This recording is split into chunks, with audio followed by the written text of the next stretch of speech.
Perkenalkan, nama saya Felianti Palembang, NIM 219118239 dari kelas I10, Fakultas Keguruan dan Ilmu Pendidikan, Program Studi Pendidikan Guru Sekolah Dasar, Universitas Kristen Indonesia Toraja. Video ini untuk memenuhi tugas ujian akhir semester mata kuliah bimbingan dan konseling. Di video kali ini, saya akan membahas mengenai perilaku disiplin siswa di sekolah. Namun, sebelum saya melanjutkan ke pembahasan, jangan lupa like, share, and subscribe. Nah, kamu seringkali mendengarkan, bahkan mengucapkan kata disiplin itu sendiri. Namun, kamu tidak tahu apa itu disiplin. Jadi, menurut Kamus Besar Bahasa Indonesia, salah satu pengertian disiplin adalah ketaatan atau kepatuhan kepada peraturan atau tata tertib dan sebagainya.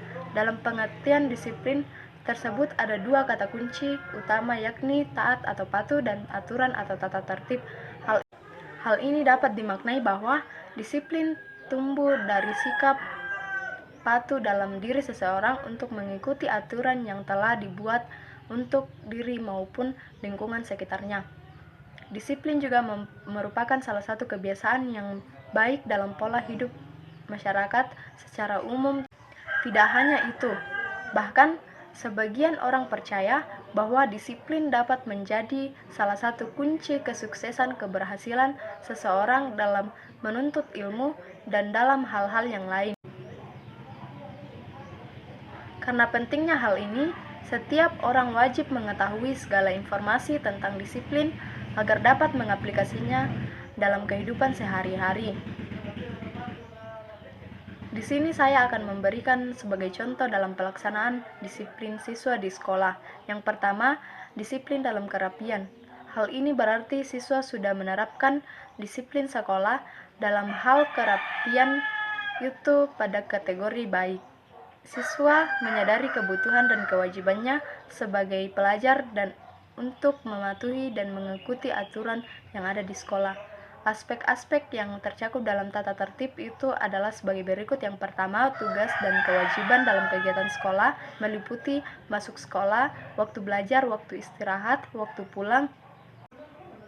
Aspek yang kedua yaitu larangan-larangan bagi siswa. Meninggalkan sekolah atau pelajaran selama jam pelajaran berlangsung tanpa izin kepala sekolah, guru yang bersangkutan, dan guru piket. Aspek yang ketiga, sanksi bagi para siswa dapat berupa yang pertama peringatan secara lisan langsung kepada siswa, yang kedua peringatan tertulis kepada pelajar dengan tembusan kepada orang tua atau wali. Dengan adanya kesadaran siswa untuk menjalankan peraturan dan tata tertib yang ada, maka siswa akan bertingkah laku sesuai dengan aturan tersebut dan mempunyai dampak positif terhadap keberhasilan siswa dalam belajar. Contoh yang kedua, disiplin dalam kerajinan. Hal ini berarti siswa sudah menerapkan disiplin sekolah dalam hal kerajinan itu pada kategori baik. Artinya siswa sudah melakukan disiplin dalam kerajinan dengan semestinya. Contoh yang ketiga yaitu disiplin lingkungan dalam kebersihan. Hal ini berarti siswa sudah menerapkan disiplin sekolah dalam hal kebersihan lingkungan itu pada kategori cukup baik. Artinya siswa menerapkan aturan sekolah dengan baik dan mengikuti aturan yang ada. Contoh yang keempat, disiplin dalam pengaturan waktu belajar. Hal ini berarti siswa sudah menerapkan disiplin sekolah dalam hal pengaturan waktu belajar itu pada kategori baik, ditandai dengan adanya penggunaan waktu dengan efektif dan efisien, penyusunan jadwal pelajaran, adanya pengaturan waktu untuk belajar dan kegiatan ekstrakurikuler, penggunaan waktu istirahat yang tepat sehingga tidak mengganggu proses pembelajaran. Dengan adanya pengaturan waktu ini dan adanya jadwal yang tepat dapat membantu siswa untuk disiplin dan bisa mengatur waktu seoptimal mungkin.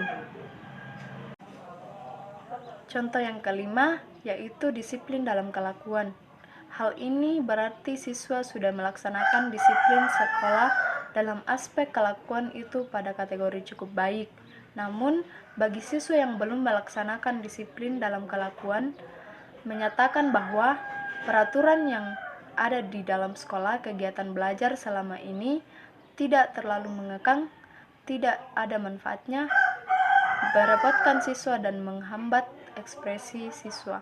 Dilihat dari fenomena di sekolah, yaitu masih ada siswa yang sering keluar masuk kelas ketika guru sedang menerangkan pelajaran.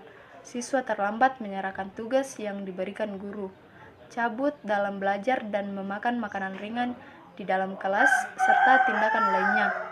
Sikap siswa seperti ini yang menjadikan disiplin di sekolah tidak berjalan dengan maksimal. Faktor-faktor yang mendukung disiplin yaitu yang pertama, dukungan dari diri sendiri. Pelaksanaan disiplin ini seperti mengikuti proses pembelajaran dengan baik dan menjalani aturan-aturan di sekolah dengan baik tanpa menjadikan suatu beban. Dengan adanya kesadaran diri siswa untuk melaksanakan disiplin membuat siswa belajar bertanggung jawab dan menumbuhkan rasa kebersamaan.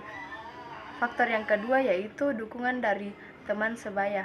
Pelaksanaan disiplin siswa di sekolah sudah baik karena siswa tidak dipengaruhi oleh ajakan cabut oleh teman pada saat jam belajar berlangsung, tidak takut diolok teman-teman lain apabila menaati peraturan, tidak takut dikucilkan oleh teman-teman apabila mematuhi aturan di sekolah. Faktor yang ketiga yaitu dukungan dari lingkungan. Pelaksanaan disiplin siswa di sekolah cukup baik karena siswa tidak terpengaruh dengan situasi lingkungan belajar yang tidak kondusif.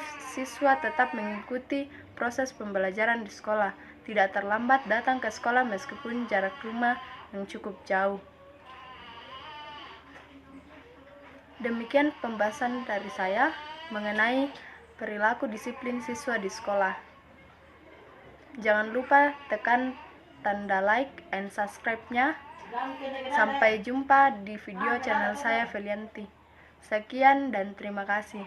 Bye bye.